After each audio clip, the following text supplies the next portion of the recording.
As grandes redes de mercados do Brasil vivem uma grande crise, escassez de funcionários, já que pagam baixos salários e não têm plano de carreira.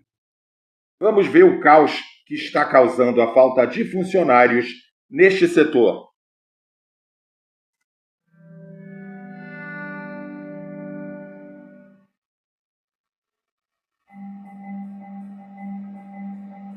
Por muito tempo, trabalhar em supermercado foi a porta de entrada para o mercado formal de trabalho para milhares de brasileiros. O jovem virava empacotador, operador de caixa ou repositor de mercadorias. Tudo para ter a primeira grana no bolso e poder tomar umas no final de semana. Mas essa realidade não existe mais. Aparentemente, esse mesmo jovem consegue tomar umas no final de semana sem esse emprego. Com 350 mil postos de trabalho abertos, o setor supermercadista está enfrentando dificuldades para contratar. O vice-presidente da Abras, Márcio Milan, explica que o perfil do trabalhador vem mudando e que os jovens que tinham o supermercado como primeiro emprego preferem hoje trabalhos informais devido à maior flexibilidade. Quem quer ficar 8 horas dentro de um supermercado, muitas vezes sem ar-condicionado, quando a internet existe e muitas vezes trabalhando no final de semana, basicamente o que ele quer dizer. Só que tem mais coisa aí.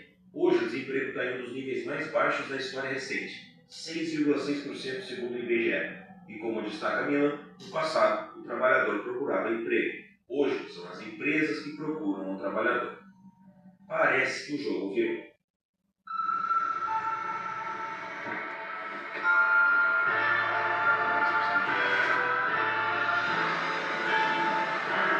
Empresas que procuram um trabalhador. Parece que o jogo virou. E para piorar, quando o cara resolve aceitar a vaga, ainda descobre que o crachá vem com etc. no final. Em Nova Iguaçu, por exemplo, tinha vaga para operador de caixa pagando R$ 1.600.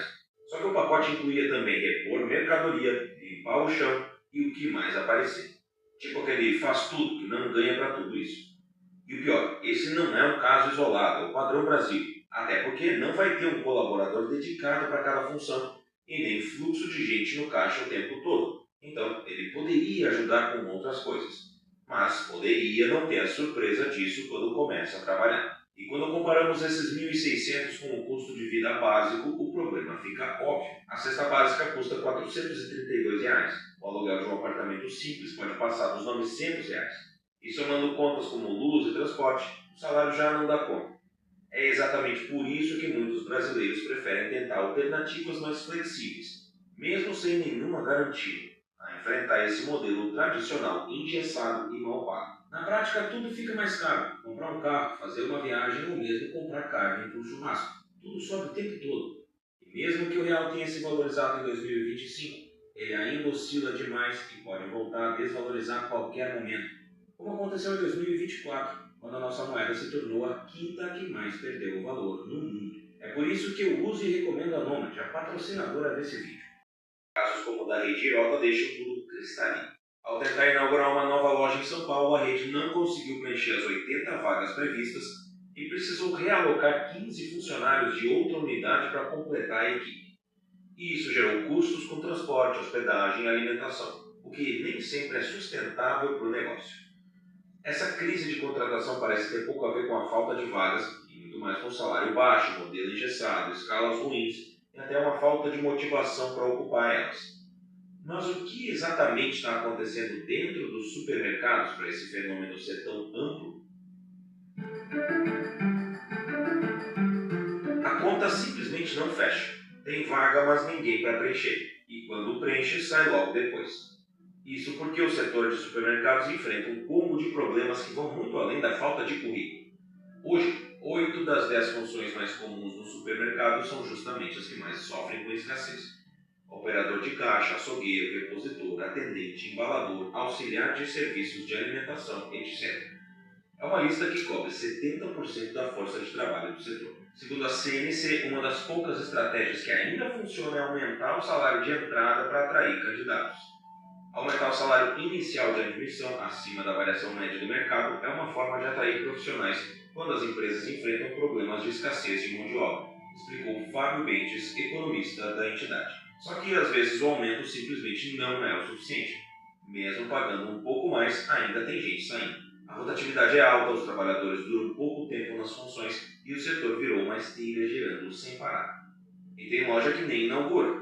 A rede Oxxo, por exemplo, chegou a travar a abertura de 30 unidades em São Paulo por não conseguir montar a equipe. As datas foram adiadas.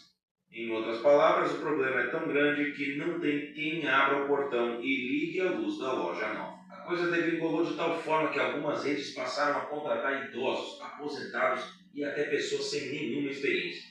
O Carrefour disse que só em 2024 contratou 53 mil pessoas via CadÚnico, o cadastro do governo para famílias de baixa renda. E no meio disso tudo ainda tem o trabalho intermitente ganhando espaço. Uma solução bonitinha no papel, mas que na prática meio que precariza. O trabalhador só é chamado quando precisa, não tem previsão de renda e vive em estado de espera. Mas é exatamente isso que o jovem quer. Cícero Pimenteira, economista da UFFRJ, explica que os jovens não se veem mais como um exército de trabalho. Eles querem flexibilidade, rotina menos engessada e mais sentido no que fazem.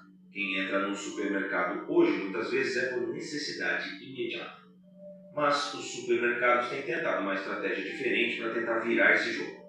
Mas será que ela é realmente eficaz? Ou só um jeitinho provisório para tapar o buraco? Para sair do sufoco, os supermercados começaram a mirar onde antes ninguém pensava em olhar. A primeira cartada, acredite se quiser, foi recorrer ao exército. Eles firmaram parceria com os quartéis para contratar jovens que acabaram de cumprir o serviço militar obrigatório. Eles pensaram no seguinte: se o cara já acorda cedo, segue regra e tem disciplina, talvez segure o tranco no supermercado. Segundo a Abra, cerca de 80% desses reservistas conseguem emprego logo após deixar a faca. E mais, os supermercados estão enfim enxergando o óbvio. Tem gente fora do perfil ideal que está louca para trabalhar. Idosos, aposentados, pessoas com deficiência. Esse pessoal tem mais estabilidade, mais disposição e, em muitos casos, menos frescura com rotina. Em tempos de desespero, todo mundo vale ouro. Só que não adianta contratar se o processo for lento. Antigamente, a pessoa deixava o currículo e esperava dias para uma ligação. Agora, com ferramentas como a Help, a coisa anda bem mais rápido. O Taust, por exemplo, cortou o tempo médio de contratação de 15 dias para uma semana.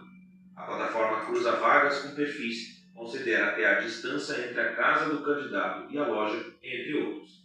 É tipo um Tinder do varejo, só que com menos romance e mais hora extra. Mas aqui vai o ponto central. Contratar é fácil, manter é que é difícil. Não adianta encher a loja de gente nova se a estrutura continua a mesma. Evelyn Rodrigues, especialista em RH, bate nessa tecla. Segundo ela, sem um processo de integração bem feito, sem plano de carreira, sem um ambiente minimamente saudável, o trabalhador não fica. Vai embora no primeiro salário ou na primeira oferta de trabalho informal que pague igual e cobre menos. Basicamente, o setor precisa olhar para dentro, melhorar a rotina, os benefícios, o tratamento e, claro, o salário. Só que no Brasil nada é tão simples quanto parece. Apesar do alto fluxo de vendas, os supermercados operam com margem líquida muito baixa, geralmente entre 2% e 5%. Ou seja, de cada R$ 100 vendidos, no final das contas sobram míseros R$ 2 a R$ 5 do negócio. Logo, sobra pouco para investir em remuneração atrativa, o que ajuda a explicar a necessidade de acumular funções e salários distantes do custo de vida. Por conta disso e muitos outros fatores, os self-checkouts começaram a ser adotados em todo o mundo, e inclusive no Brasil, mas agora enfrentam resistência em alguns países. Redes como Boots, Reino Unido, e outras nos Estados Unidos têm retirado suas máquinas devido a reclamações de lentidão, impessoalidade e aumento em furtos e erros. No Brasil o cenário é diferente, a adoção ainda é crescente. A rede Hortifruti expandiu essa tecnologia com resultados interessantes até com pesagem de frutas, legumes e verduras. E o Pão de Açúcar já está com 90% das lojas utilizando o self-checkout. Segundo a consultoria RBR, apesar de ainda pequeno, o setor de autoatendimento no país soma cerca de 8 mil unidades, um número em forte ascensão. E enquanto a automatização toma conta, para o jovem o supermercado deixou de ser o primeiro emprego para se tornar o último lugar onde alguém quer estar. Você chegou até o final do vídeo e eu sou Vinícius e agradeço a você por isso. Portanto, se está gostando do conteúdo, se inscreva, deixe seu comentário gentil, por favor. Até breve.